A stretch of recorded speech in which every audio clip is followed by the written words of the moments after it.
OK, Patrick. Merci.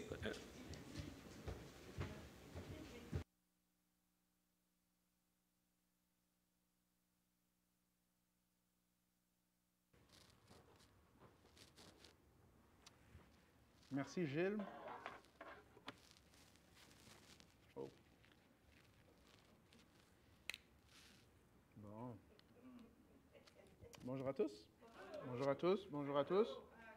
Bien de vous voir ce matin. Bon, voilà. C'est compliqué, hein? Bon, on est là. All right. J'aimerais ajouter une annonce. C'est pour prier pour notre sœur Cassandre. Cassandre qui avait été diagnostiquée avec la sclérose en plaques.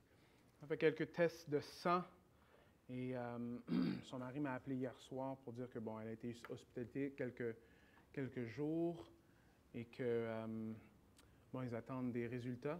Elle va retourner lundi pour une bronchoscopie. Alors, si vous pouvez prier pour elle, intercéder pour elle. Je vais prier pour elle en ce moment. Je vais aussi prier pour leur prédication. Alors, prions ensemble. Oh Seigneur, on vient devant toi, Seigneur, toi qui es le seul vrai Dieu, toi qui as créé les cieux et la terre, toi qui es tout-puissant, toi sur qui on peut compter, toi sur qui on peut mettre toute notre confiance. Et Seigneur, on te remet notre sœur Cassandre entre tes mains, Seigneur. Je te prie, Seigneur, que tu puisses faire en sorte que les docteurs puissent trouver qu'est-ce qui se passe, Seigneur, que tu puisses faire en sorte que le diagnostic est clair. Je te prie que tu puisses lui donner la paix à travers tout ce qu'elle est en train de passer. Seigneur, que tu puisses guérir ce qui se passe. Seigneur, que tu puisses garder le cœur de son mari aussi. Seigneur, que tu puisses aplanir les sentiers. Seigneur, ta paix surpasse tout entendement. Et on prie ça pour ce couple ce matin. Je te prie qu'il y a plusieurs qui puissent intercéder pour notre sœur, qui puissent sentir ta présence, ô Éternel. Je prie ça en ton nom, Jésus. Amen. Seigneur, je te prie de aussi venir nous parler ce matin, d'ouvrir nos yeux, afin qu'on puisse te voir plus clairement. Plus clairement. Quelques anecdotes que j'ai trouvées sur un site qui dit ceci. Alors, Ronald Wayne, qui est l'homme qui a écrit le premier accord de partenariat avec Apple, a vendu ses actions pour 800 $, alors que ses actions valent aujourd'hui 50 milliards de dollars. Quelque chose, hein? Reid Hoffman, qui est un investisseur qui a investi dans plusieurs compagnies comme PayPal, Facebook et d'autres compagnies comme ça, a perdu un montant estimé de 495 millions de dollars. Pourquoi? Parce que quand il avait ses actions de YouTube qui étaient à 11,5 millions de dollars, il les a vendues. Parce que quand Google l'a acheté, l'année d'après, il valait 1,65 milliards de dollars. Tony Fadell, qui était ingénieur chez Philips, a lancé une entreprise qui s'appelait le Fuse, dans le fond, qui faisait un disque dur. Sur le disque dur, on pouvait mettre des chansons, un peu comme Napster. Et il est allé voir Philips pour leur présenter l'idée. Et la compagnie lui a dit, on ne veut rien savoir de ça. Et c'est lui qui est derrière l'idée de développer le iPod et le iPhone.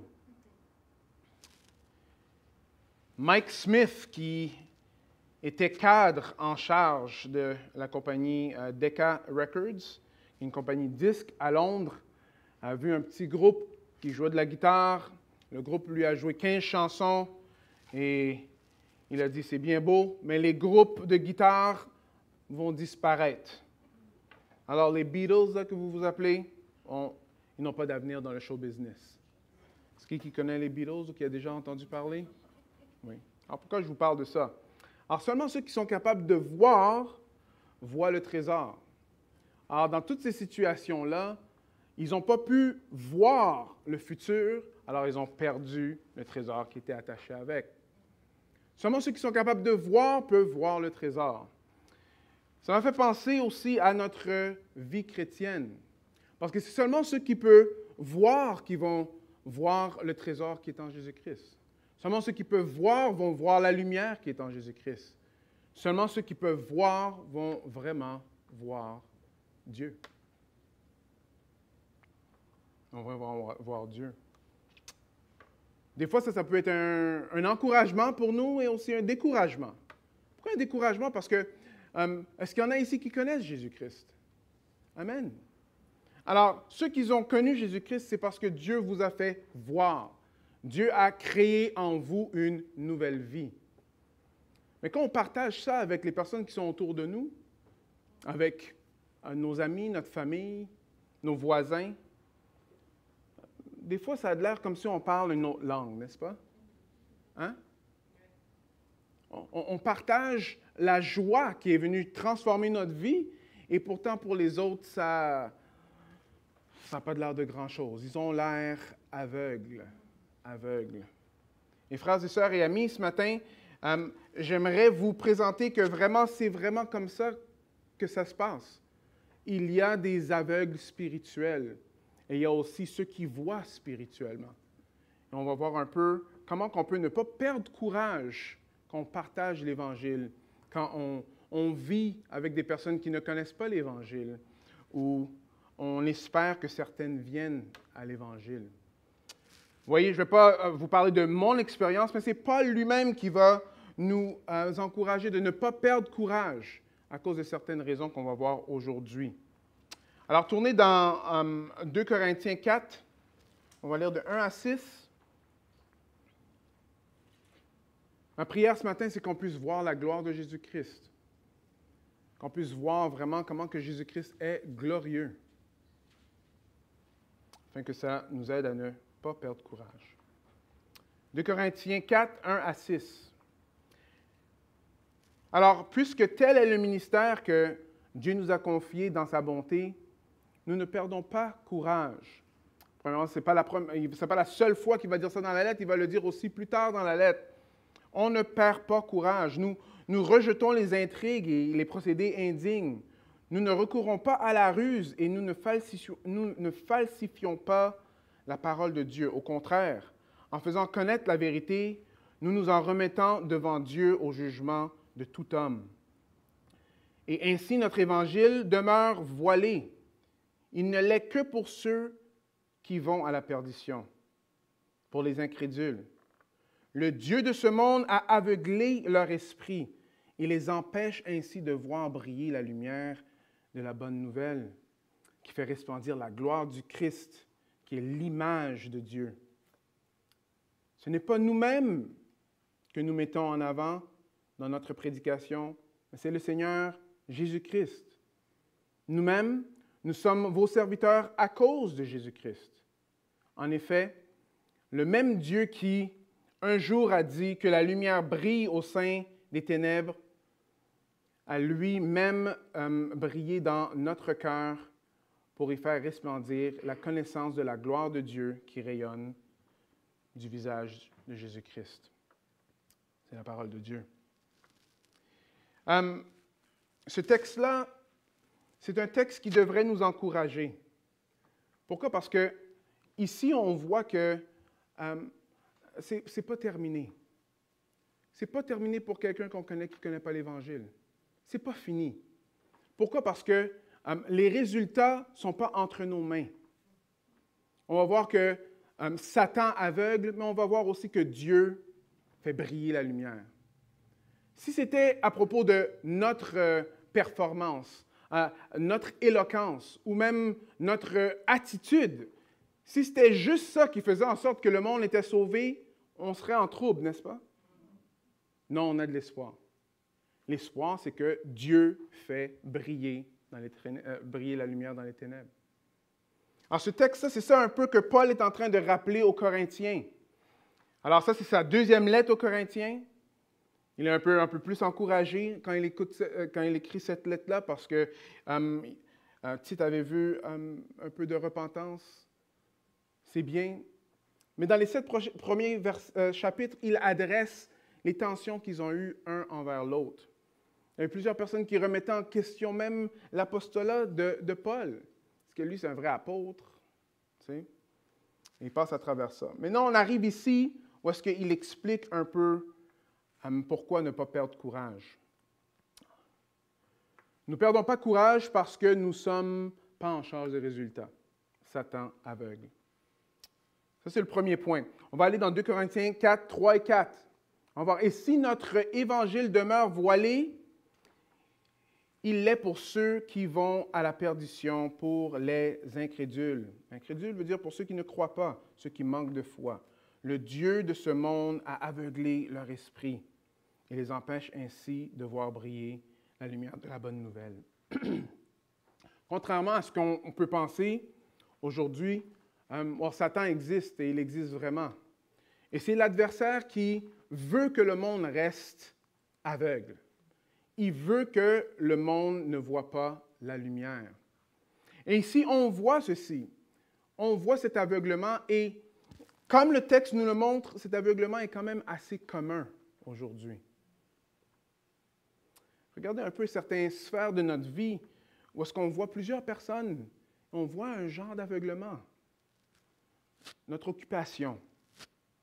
Comment qu'un homme peut passer toute sa vie et il va bâtir sa famille, bâtir son travail, bâtir son couple, mais jamais penser de ce qui se passe après sa mort? Ou tasser ça de côté, ou banaliser ce qui va se passer? C'est un aveuglement. On ne voit pas. Ce qui est vraiment intéressant, c'est qu'on voit que la parole nous montre. On n'a même pas besoin de la parole pour voir que il y a deux choses qui sont pas mal sûres dans le monde, right? Les taxes et la mort. On meurt tous. On meurt tous. Mais c'est définitivement un aveuglement quand il y a plusieurs humains sur cette planète qui vont vivre comme si ils allaient vivre pour toujours. Être à l'aise dans le péché. De plus en plus, on voit que la société est à l'aise avec le péché. On rationalise pourquoi on devrait être correct avec le péché. C'est définitivement un aveuglement aussi. Et on le voit, même nous, là, comme c'est très évident dans les 10 dernières années. Où est-ce qu'il y a certains péchés que genre, OK, bon, avant, on n'était pas trop sûr. Maintenant, non, c'est bien accepté, c'est comme ça qu'on est. Et si on a un péché, c'est juste comme ça que je suis fait. Accepte-moi comme je suis. Le futur optimisme n'est pas réel. Oui, on sait qu'on va mourir, mais bon, quand je mourrai, là, je parlerai à Dieu. Hein? Alors, on voit que de plus en plus, on vit pour aujourd'hui, on vit pour ce qu'on voit, sans penser à ce qui va se passer dans le futur. Ça, c'est définitivement un aveuglement. Mais Paul nous dit qu'il n'est pas découragé. Il n'est pas découragé, il ne perd pas courage parce que c'est Satan qui aveugle. Tu sais, des fois, on peut penser que c'est nous qui aveuglons.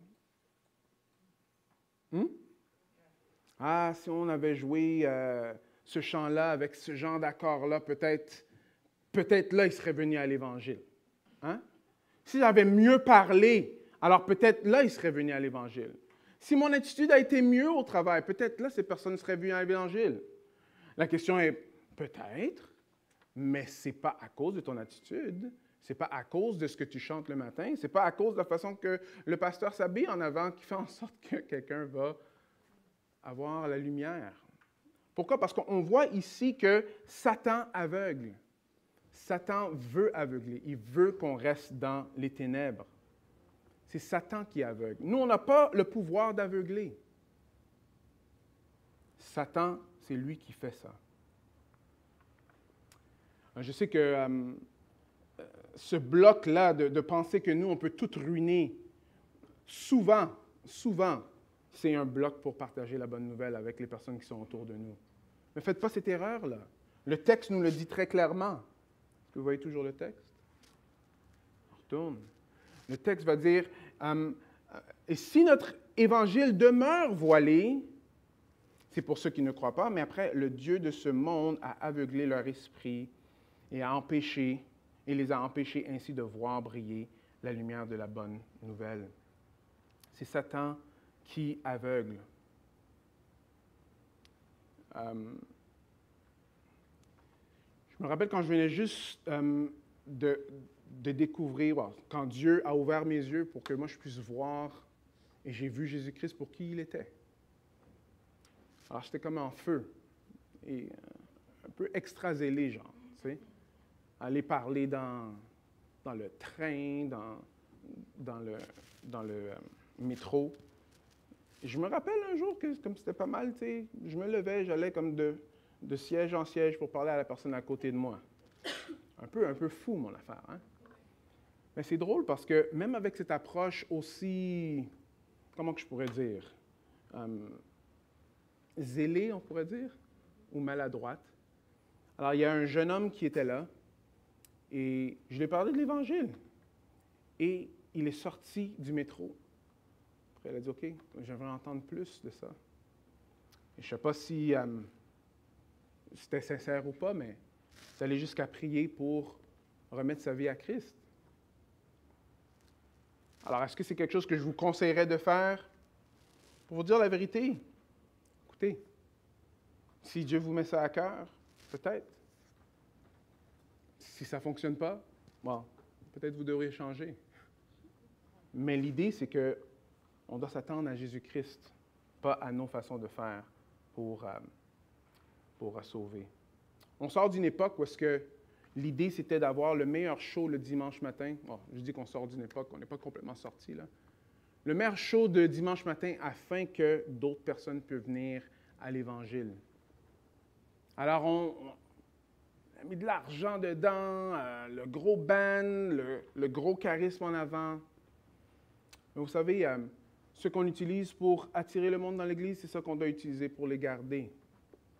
Et si ce n'est pas l'Évangile, ne pensez pas que parce que vous avez un band, alors c'est à cause de ça que le monde vient à l'Évangile, ou parce que vous n'en avez pas un, c'est pour ça que le monde ne vient pas à l'Évangile. Ce n'est pas vrai. Ici, on voit que Satan aveugle. Paul ne perd pas courage. Alors, une des choses qui est très importante, c'est que nous-mêmes, dans notre vie spirituelle, c'est qu'on doit se rappeler que nous, on n'est pas en charge des résultats. C'est Dieu qui l'est. Deuxième, nous ne perdons pas courage, parce que nous ne sommes pas en charge des résultats. Paul va dire parce que c'est Dieu qui donne la vue. Alors 2 Corinthiens 4,6 va dire ceci. En effet, le même Dieu qui un jour a dit que la lumière brille du sein des ténèbres, a lui-même brillé dans notre cœur pour y faire resplendir la connaissance de la gloire de Dieu qui rayonne du visage de Jésus-Christ. Est-ce que vous voyez? Ici, Paul revient directement à Genèse, dès le début de la Bible. Il dit, vous savez, le Dieu qui a créé les cieux et la terre, alors c'est lui qui vient briller la lumière dans vos cœurs. La même façon que Dieu, de ex nihilo, ça veut dire de rien, il n'y a rien et il crée la lumière. De la même façon, quand il n'y a rien dans notre cœur, Dieu vient nous donner cette nouvelle vie. Il faut s'attendre à Dieu. C'est Dieu qui nous recrée. C'est Dieu qui nous donne cette nouvelle vie. Est-ce que vous voyez dans le texte? Non? Oui. Vous ne voyez pas ça dans le texte? Non. Est-ce que vous êtes avec moi? Oui. Dieu, c'est lui qui crée de nouveau.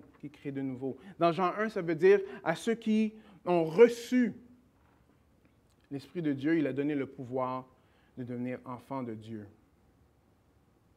Dieu, c'est celui qui fait naître de nouveau. Vous voyez, c'est intéressant que Paul parle de cette façon-là. Parce que si vous connaissez Christ, vous vous rappelez quand vous étiez complètement aveuglé. Moi, c'était comme ça, né dans une famille qui m'a amené à l'Église, une famille chrétienne qui aimait Jésus. Mais moi, je voulais absolument rien savoir.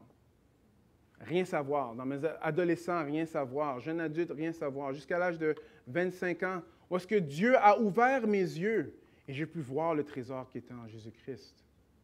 Mais vous voyez, avant, on est complètement aveuglé. C'est les ténèbres complets. On ne voit pas pourquoi Jésus est beau. Mais voir que Jésus est beau, voir que Jésus est un trésor, c'est quelque chose que Dieu crée dans nos cœurs. Ce n'est pas quelque chose qu'on peut créer nous-mêmes dans notre cœur. C'est Dieu qui fait briller ça dans notre cœur. Est-ce que vous voyez comment que Paul l'a dit? Il dit, il a lui-même dans notre cœur, il a lui-même brillé dans notre cœur pour y faire resplendir la connaissance de la gloire de Dieu qui rayonne du visage de Jésus-Christ. Il a lui-même brillé dans notre cœur. C'est intéressant et très important de se rappeler de ça. Parce que quand on présente la bonne nouvelle, quand on parle de la bonne nouvelle, c'est toute une bonne nouvelle. C'est que Dieu va briller dans nos cœurs. Et pour que la personne puisse recevoir, c'est Dieu qui doit briller dans son cœur. Mais ça enlève aussi une grosse pression quand on est en train de partager l'Évangile. Parce qu'on se met la pression de performance. Ah, j'ai mal parlé, j'ai pas ci, j'ai pas dit tous les versets. Dieu utilise un âne pour parler à un prophète. Je pense qu'il peut nous utiliser aussi. N'est-ce pas? Je ne vous ai pas appelé des ânes. C'est ça. Je veux juste être sûr. Juste avant ce chapitre 4, il y a le chapitre 3, et Paul va comparer ce qu'on reçoit à Jésus-Christ à le ministère de Moïse. Et Moïse a été utilisé pour sortir le peuple de Dieu d'Égypte, mais aussi Moïse, à un point, il va voir Dieu pour les commandements qu'on voit dans la parole. Il passe du temps avec Dieu. Après, il vient parler au peuple d'Israël pour partager ce que lui, il a appris de Dieu. Et sa face brille, elle brille, elle brille. Et le peuple est tellement comme ébloui par ça, ils ont peur. Ils disent, regarde Moïse, mets un voile parce que c'est juste trop. C'est juste trop. Quand tu vas dans la présence de Dieu, nous, quand tu sors, c'est trop pour nous. On ne peut pas voir ça. Alors, il met un voile. Quand Moïse va voir Dieu, il enlève le voile, mais quand il ressort, il remet le voile. Right? Paul va expliquer que c'est un ministère qui était glorieux. Mais oui, Moïse sort, sa face brille, c'est glorieux. Il y a les commandements. Sauf que les commandements qu'on voit dans l'Ancien Testament, c'est aussi les commandements qui nous condamnent. On dit aussi glorieux que le ministère de Moïse était, ça amenait vers la mort. Pourquoi? Parce que Jacques va nous dire que si on enfreint un de tous les commandements, on est coupable de enfreindre toute la loi de Dieu. Alors si on y pense, c'est qui peut vraiment être dans la présence de Dieu? Aucun d'entre nous. Aucun d'entre nous. Mais Jésus, lui, il est venu et il n'a jamais péché. Jésus n'a jamais péché. Lui, il est allé jusqu'à la croix pour chacun d'entre nous et il a pris nos péchés. Il est mort à notre place. Alors, aussi glorieux était le ministère de Moïse, mais Paul va nous expliquer que d'autant plus glorieux est celui de Jésus-Christ. Alors si vous voyez, vous vous asseyez, vous observez comment que Dieu a fait les choses et vous essayez d'être une bonne personne le plus possible et vous pensez que c'est une bonne chose, que vous faites des bonnes choses, mais faire des bonnes choses, c'est incomplet parce que Dieu est saint et parfait. Mais le ministère de Jésus-Christ, ce n'est pas ces lois-là qui sont là, qui font en sorte que nous, on puisse être sauvés. C'est ce que Christ a fait pour nous. Alors, si on trouve que ce qu'on a en Moïse est quelque chose de grand, mais Paul nous explique qu'en Jésus-Christ, c'est encore plus glorieux. Regardez dans 2 Corinthiens 3, 9, ça veut dire ceci. En effet, si le ministère qui a entraîné la condamnation des hommes a été glorieux, combien plus glorieux est celui qui conduit les hommes à être déclarés justes par Dieu. On peut même dire que cette gloire du passé perd son éclat quand on la compare à la gloire présente qui lui est bien supérieure. Verset 11. Car si ce qui est passager a été touché par la gloire, combien plus grande sera la gloire de ceux qui demeurent éternellement. Alors, est-ce que vous voyez ici la grâce de Dieu, c'est de nous faire voir. Nous faire voir quoi? Nous faire voir qu'on est des pécheurs. Nous faire voir qu'on a besoin de lui. Nous faire voir qu'on n'est pas capable tout seul. Si vous voyez l'aveuglement, c'est que l'homme pense qu'il peut tout faire seul. Mais la grâce de Dieu, c'est de nous faire réaliser qu'on a absolument besoin de rester dans les pieds de Christ. Jour après jour. L'aveuglement, c'est de croire que j'en vois, OK, regarde, moi, j'ai pas besoin de... OK, je vais juste croire qu'il y a une puissance, là, mais c'est tout, là. J'ai pas besoin que ça me donne des règlements, comment vivre. J'ai pas besoin d'aller à l'église. J'ai pas besoin de donner. J'ai pas besoin de glorifier Dieu avec mon temps. J'ai pas besoin de ça. Ça, c'est l'aveuglement. Mais la lumière, la grâce, c'est quand Dieu ouvre nos yeux et on réalise à quel point que, non, si je n'ai pas Jésus, j'ai rien. Si je n'ai pas Jésus, je suis condamné. Si je n'ai pas Jésus, je vais en enfer. Ça, c'est la grâce qui nous fait voir ça. Si on pense qu'être une bonne personne, c'est tout ce qu'on a besoin pour aller au ciel, rappelez-vous que vous allez rencontrer Jésus au ciel. Et lui, il n'a jamais péché. Bonne chance pour votre comparaison de bonne personne. Comme je dis tout le temps, quand on veut se comparer à quelqu'un, on va souvent se comparer à quelqu'un qui fait des choses pires que nous. Mais on a besoin de se comparer à Jésus-Christ. Alors, pour voir que ça, c'est une bonne nouvelle, on a besoin que Dieu nous fasse grâce. On a besoin que Dieu fait briller au sein des ténèbres. Au sein des ténèbres. Il y en a qui pourraient dire, oui, OK, mais moi, j'ai vraiment un passé qui est juste là pour désobéir Dieu. Mais on peut voir le peuple d'Israël que c'est ça qu'il faisait. Il désobéissait Dieu. Il n'écoutait jamais Dieu. Après, Dieu a fait venir les Assyriens. Regardez ce qui est écrit dans Ésaïe 9, 1. Oh, on va commencer dans 23. Ésaïe 8, 23 et 9, 1. Mais il n'y aura pas toujours des ténèbres sur ce pays, envahi par l'angoisse. Si dans le temps passé, Dieu a couvert d'opprobre le pays de Zabulon et de Nephtali, dans les temps à venir, il couvrira de gloire la route de la mer au-delà du Jourdain, le district des nations païennes. Après, il continue par dire, le peuple qui vivait dans les ténèbres verra briller une grande lumière. La lumière resplendira sur ceux qui habitaient le pays dominé par d'épaisses ténèbres. Alors, pour les peuples les plus lointains, pour Israël qui désobéissait, qui ne voulait rien savoir de Dieu, Dieu a quand même fait grâce. Et il dit que dans ces ténèbres-là, il y aura une lumière un jour qu'on voit éventuellement en Jésus-Christ. Voilà. La première chose qu'on a vu qu'on ne perd pas courage. Pourquoi? Parce que le Dieu de ce monde, qui est Satan, aveugle. Il aveugle le monde. Il empêche de voir la lumière. Après, on a vu que c'est Dieu qui fait briller la lumière dans nos cœurs. Après, Paul va nous expliquer ce qu'on ne fait pas. Après, il va dire que on n'est pas malhonnête. On présente la parole de Dieu comme elle est. Regardez comment il dit dans 4, 1 et 2. Ainsi, puisque tel est le mystère que Dieu nous a confié dans sa bonté, nous ne perdons pas courage. Nous rejetons les intrigues, les procédés indignes. Nous ne recourons pas à la ruse et nous ne falsifions pas la parole de Dieu. Au contraire, en faisant connaître la vérité, nous nous en remettons devant Dieu au jugement de tout homme.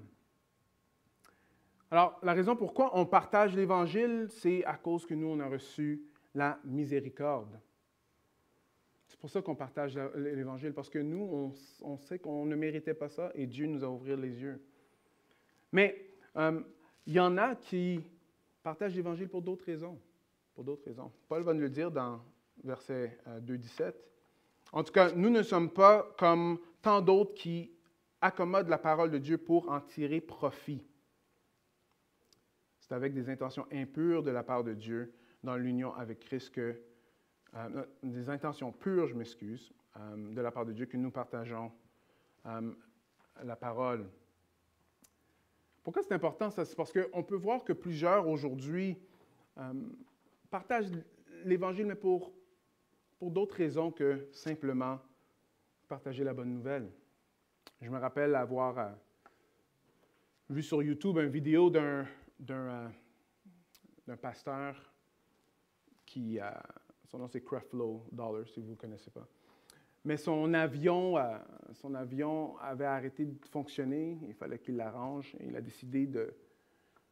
Bon, c'est pas qu'il a décidé, il a dit que Dieu lui a dit, dans le fond, que la meilleure chose, ce serait d'avoir un nouvel avion. Alors, il s'est mis sur les médias sociaux, après il a demandé que tout le monde qui, dans le fond, qui sont des vrais croyants, qui croient en Jésus-Christ, de payer son avion de 65 millions de dollars, afin que l'Évangile puisse aller de l'avant, afin qu'il puisse aller dans d'autres pays pour prêcher l'Évangile.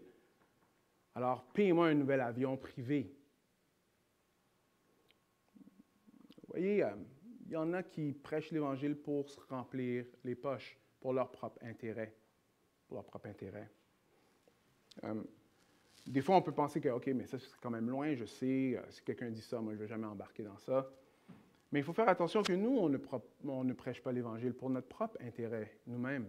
Peut-être que ce n'est pas remplir nos poches pleines d'argent, mais des fois, quand on est entre chrétiens, bon, là, on a beaucoup plus de courage, on veut partager, mais quand on est seul, ça ne sort pas de la même façon, on va dire. Ici, on voit que Paul nous dit de prêcher la vérité. La vérité. Au début de 2 Corinthiens, Paul explique qu'il a vécu beaucoup de détresse. Beaucoup de détresse. Il continue à l'expliquer plus tard, les différentes choses qu'il a souffert pour l'Évangile. Il va avoir des souffrances pour l'Évangile. Mais il faut qu'on garde l'Évangile comme elle est. Si on continue, on va voir que nous ne recourons pas à la ruse et nous ne falsifions pas la parole de Dieu. Au contraire, en faisant connaître la vérité, nous remettons devant Dieu le jugement de tout homme. Pas de la ruse. Et des fois, c'est intéressant parce que on va essayer de faire plein de différentes choses pour cacher qu'on est des chrétiens ou être amis avec la personne et après peut-être présenter l'Évangile si les portes s'ouvrent. Ici, clairement, le message n'est pas falsifié, il n'est pas changé, il n'est pas modéré. Alors le mot ici qu'on peut avoir pour falsifier, l'idée c'est un marchand de vin qui vend le vin, mais qui met de l'eau dans le vin afin qu'il puisse avoir plus d'argent. Alors, il y a l'idée qu'il falsifie ce qu'il est en train de vendre, mais il y a aussi l'idée de diluer la parole de Dieu. Il y a des parties dans la Bible qui, aujourd'hui, sont très inconfortables à partager. Mais il ne faut pas avoir peur. Il ne faut pas les changer. On peut voir plusieurs dénominations, plusieurs mouvements d'Église, que parce qu'il y a des choses qui ne sont pas populaires aujourd'hui, vont changer ce que la parole de Dieu dit. Il ne faut pas faire ça. Pourquoi? Parce qu'un jour, quand nous étions dans les ténèbres, Dieu a enlevé les écailles de nos yeux, on a pu voir, et qu'est-ce qu'on a pu voir? On a pu voir la vérité. C'est grâce à la vérité qu'on est où est-ce qu'on est aujourd'hui. Alors voici un petit extrait. Il dit ceci. Il insiste sur le fait que contrairement à tel escroc, alors des personnes qui essayent de se remplir les poches, il ne s'est pas ajusté, il n'a pas dilué, il n'a pas altéré l'Évangile pour caresser l'ego de ses auditeurs ou pour éviter de leur ébouriffier les plumes. Il n'est pas un flatteur utilisant la parole de Dieu uniquement pour ravir le public et ensorceler avec des interprétations enchanteuses qui ne remettent jamais en cause leur conduite ou leur caractère. Vous savez, si vous suivez un Dieu qui n'est jamais en train de vous corriger, vous êtes probablement en train de vous suivre vous-même. Si Dieu n'a jamais quelque chose à dire dans ta vie pour te remettre sur la bonne voie, alors tu es probablement juste en train de suivre ce que toi tu penses. La vérité est exclusive. Il n'y en a pas 45 vérités. Il y en a une vérité. Et ici, Paul parle de Jésus-Christ comme la vérité. Si la vérité ne nous heurte pas, si elle ne nous ramène pas, il faut qu'on se pose quelques questions. Vous voyez, je lisais un témoignage d'une fille qui perdait la vue. Alors, depuis qu'elle est jeune, elle perd la vue. Elle va dire ceci. J'ai pris quelques petites notes. J'ai nié le fait en bloc pendant des années. L'étape la plus marquante de cette période a sans doute été mon acceptation de la canne blanche. Elle a tellement perdu la vue qu'il fallait qu'elle ait une canne blanche. Et là, je me suis dit, et maintenant? C'est la fin de ma première année de la faculté et le début d'une période entre dépression, acceptation et adaptation qui a duré un peu plus que 2 ans.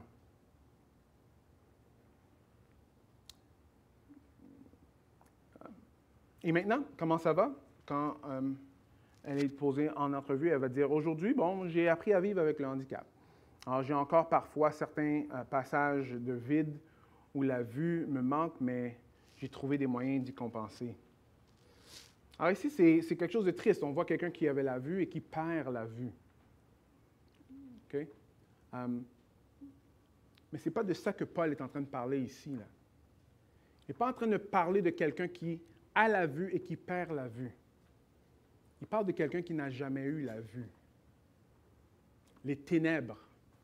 Et que la lumière, maintenant, peut briller à travers les ténèbres parce que Dieu l'a créé en lui. Alors, c'est l'équivalent d'un enfant qui est né aveugle. Il ne sait pas ce que c'est de voir jusqu'à ce qu'il soit assez vieux pour commencer à comprendre comment les choses sont autour de lui. Mais s'il n'y a personne qui lui dit, pour lui, ça va être normal. Paul est en train de parler d'un état qui est comme ça. Un état où est-ce qu'on est né dans les ténèbres. Et on a besoin de Dieu pour nous éclairer. Nous éclairer. Vous savez, ce n'est pas parce qu'il y a certaines personnes qui viennent à l'Église qui sont éclairées. Pas parce que quelqu'un même pendant un bout de temps, professé qu'il connaissait Jésus, mais que complètement, on voit que la personne ne vit pas pour Christ, qu'ils ont été éclairés. C'est la grâce de Dieu qu'on puisse voir. C'est la grâce de Dieu qu'on puisse voir. Et on a besoin que Dieu nous fasse voir. Dieu nous fasse voir. J'aimerais juste vous montrer une dernière chose dans 2 Corinthiens 4, 3 et 6. Dieu nous présente Jésus-Christ comme Dieu. C'est lui qu'on a besoin pour être capable de voir. Regardez, 2 Corinthiens 4, 3 et 6. Alors, le Dieu de ce monde a aveuglé leur esprit et les empêche ainsi de voir briller la lumière de la bonne nouvelle qui a fait resplendir, écoutez bien, la gloire du Christ, lui qui est l'image de Dieu. Regardez dans le verset 6. En effet, le même Dieu qui un jour a dit que la lumière brille au sein des ténèbres, a lui-même brillé dans notre cœur pour y faire resplendir, écoutez bien, la connaissance de la gloire de Dieu qui rayonne du visage de Jésus-Christ.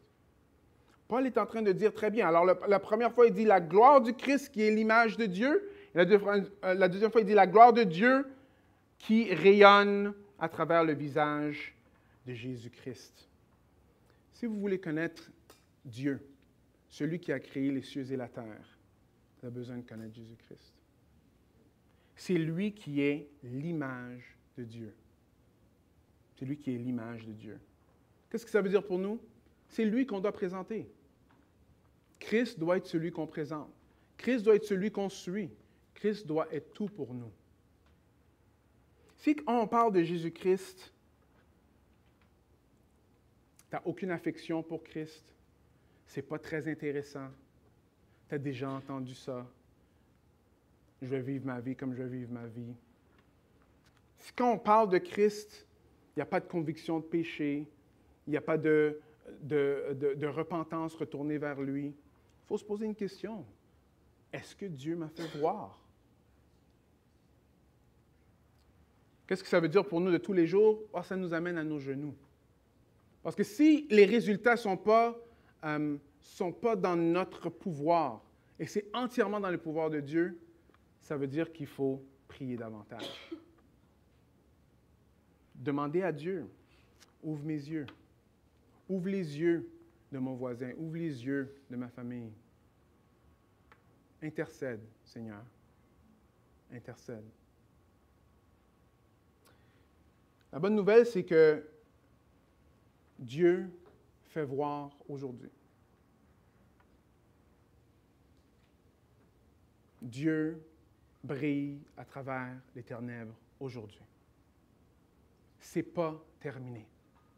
Si Dieu vous a sauvé, s'il m'a sauvé, il peut sauver n'importe qui.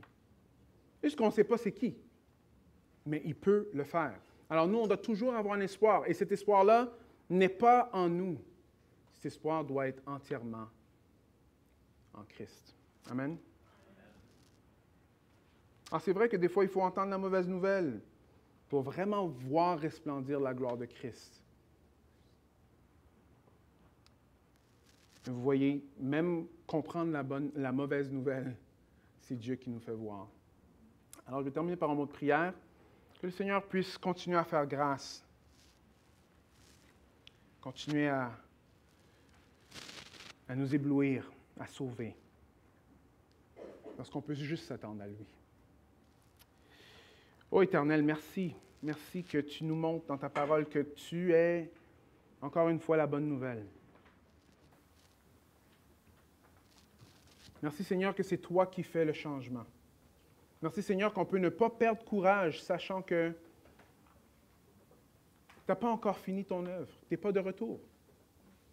Alors, il y a de l'espoir pour